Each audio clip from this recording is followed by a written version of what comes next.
क्या ईश्वर सच में होते हैं? आरव की खोज। एक सुंदर छोटा सा गांव था जहां चारों ओर हरियाली और शांति छाई रहती थी। इसी गांव में आरव नाम का एक 12 साल का लड़का रहता था जिसकी आंखों में गहरी जिज्ञासा थी। आरव साधारण बच्चों जैसा नहीं था, वो हर बात के पीछे का तर्क और सच जानना चाहता था। एक शाम जब सूरज ढल रहा था, आरव अपनी दादी की गोद में सिर रखकर लेटा था। आरव ने आसमान की ओर देखा और पूछा, दादी क्या भगवान सचमुच होते हैं? उसने आगे पूछा, अगर वे हैं तो वे हमें दिखाई क्यों नहीं देते? क्या वे बादलों के पीछे छिपे हैं? दादी ने मुस्कुराकर आरव के माथे को चूमा और उसे प्यार से समझाया। दादी ने कहा, बेटा, हवा और प्रेम की तरह भगवान को भी सिर्फ महसूस किया जा सकता है।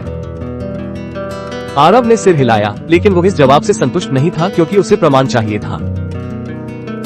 उस रात आरव ने तय किया कि वो अपनी आंखों से भगवान को खोजकर ही दम लेगा। अगली सुबह सूरज निकलने से पहले ही आरव अपनी यात्रा की तैयारी में जुट गया।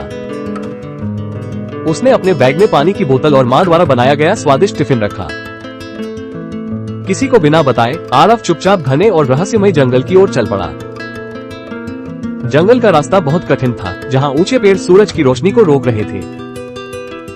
चारों ओर अजीब सी आवाजें गूंज रही थी, लेकिन आरव का संकल्प अडिग था। तभी रास्ते में उसे एक मंदिर का पुजारी मिला जो पूजा की तैयारी कर रहा था। आरव ने उत्सुकता से पूछा, महाराज क्या आपने कभी भगवान को देखा है? पुजारी ने मुस्कुराते हुए मंदिर के अंदर रखी एक सुंदर मूर्ति की ओर इशारा किया। पुजारी ने कहा, बेटा, भगवान इसी पवित्र प्रतिमा में वास करते हैं। आरव ने मूर्ति को देखा और सोचा, अगर भगवान यहाँ है तो वे बाहर क्यों नहीं आते? वो पुजारी से विदा लेकर आगे बढ़ा क्योंकि उसे अभी भी अपने सवाल का जवाब नहीं मिला था। थोड़ी दूर चलने पर उसे एक विद्वान पंडित मिले जो शास्त्रों का अध्ययन कर रहे थे। आरव ने उनसे भी वही सवाल किया कि भगवान कहाँ मिलते हैं। पंडित जी ने गंभीर होकर कहा कि भगवान सर्वव्यापी हैं और हर कण में मौजूद हैं। आरव और भी उलझ गया। उसने सोचा, अगर वे हर जगह हैं, तो अलग से दिखते क्यों नहीं? दोपहर होते होते सूरज सिर पर आ गया और आरव थकान से चूर हो गया। वो आराम करने के लिए एक विशाल और पुराने बरगद के पेड़ के नीचे बैठ गया। तभी उसकी नजर पास ही बैठी एक बूढ़ी अम्मा पर पड़ी जो बहुत कमजोर दिख रही थी।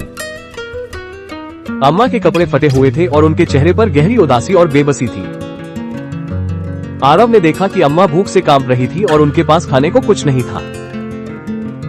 आरव को अचानक अपने बैग में रखे मां के बनाए टिफिन की याद आई।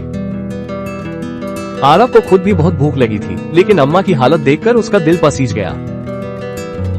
उसने बिना किसी हिचकिचाहट के अपना पूरा टिफिन अम्मा के सामने रख दिया। अम्मा ने कांपते हाथों से खाना लिया और उनकी आंखों में खुशी के आंसू आ गए। अम्मा ने तृप्ति के साथ खाना खाया और आरव की मासूमियत को निहारने लगी। अम्मा ने कांपते हुए हाथों से आरव के सिर पर आशीर्वाद दिया और उसे दुआएं दी। अम्मा ने धीमी आवाज में कहा, बेटा, तूने आज मेरी जान बचा ली, भगवान तुझे हर खुशी दे। आरव को उस पल अपने मन के भीतर एक अनजानी और गहरी शांति महसूस हुई। लेकिन आरव का तार्किक मन फिर से जाग उठा और उसने सोचा कि क्या यह वाकई ईश्वर था। जैसे जैसे शाम ढलने लगी, आसमान का रंग बदलने लगा और काले बादल छा गए। अचानक जोर से बिजली कड़की और पूरे जंगल में एक तेज गूंज फैल गई। देखते ही देखते मूसलाधार बारिश शुरू हो गई, जिससे सब कुछ धुंधला हो गया। आरव ने वापस घर जाने की कोशिश की, लेकिन बारिश में रास्ता पहचानना मुश्किल हो गया। वो घबराकर इधर उधर दौड़ने लगा, पर हर रास्ता उसे वापस वहीं ले आता। ठंड और डर के मारे आरव का शरीर कांपने लगा और वो पूरी तरह अकेला महसूस करने लगा। हारकर आरव एक घनी झाड़ी के पीछे छिप गया और फूट फूट कर रोने लगा। तभी अंधेरे के बीच आरव को दूर से एक टिमटिमाती हुई रोशनी दिखाई दी। वो रोशनी एक लकड़हारे की थी जो अपनी कुल्हाड़ी लेकर घर की ओर लौट रहा था। लकड़हारे की नजर झाड़ी के पीछे छिपे डरे हुए आरव पर पड़ी। लकड़हारा तुरंत आरव के पास आया और अपनी सूती चादर उसके कंधों पर डाल दी। उसने प्यार से कहा, डरो मत छोटे, मैं इस जंगल के हर रास्ते को जानता हूँ। लकड़हारे ने आरव का छोटा सा हाथ अपने मजबूत हाथ में थामा और उसे चलना सिखाया। धीरे धीरे लकड़हारा आरव को सुरक्षित रूप से गांव की सीमा तक ले आया। जब आरव अपने घर के दरवाजे पर पहुंचा तो उसकी मां बदहवास होकर इंतजार कर रही थी। आरव को देखते ही माँ ने उसे जोर से गले लगा लिया और उनकी आंखों से आंसू बह निकले। माँ की ममता और सुरक्षा के एहसास ने आरव के मन के सारे डर को मिटा दिया। रात को जब सब शांत हो गया, आरव फिर से अपनी दादी के पास जाकर बैठ गया।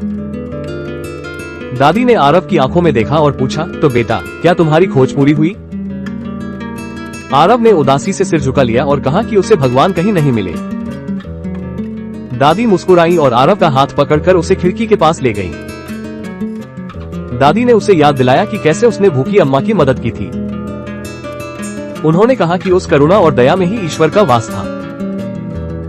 फिर दादी ने लकड़हारे की निस्वार्थ सेवा का उदाहरण देकर आरव को समझाया। आरव को एहसास हुआ कि माँ का प्यार भी ईश्वर का ही एक रूप था। आरव की आंखों में ज्ञान के आंसू आ गए और उसका सारा भ्रम दूर हो गया।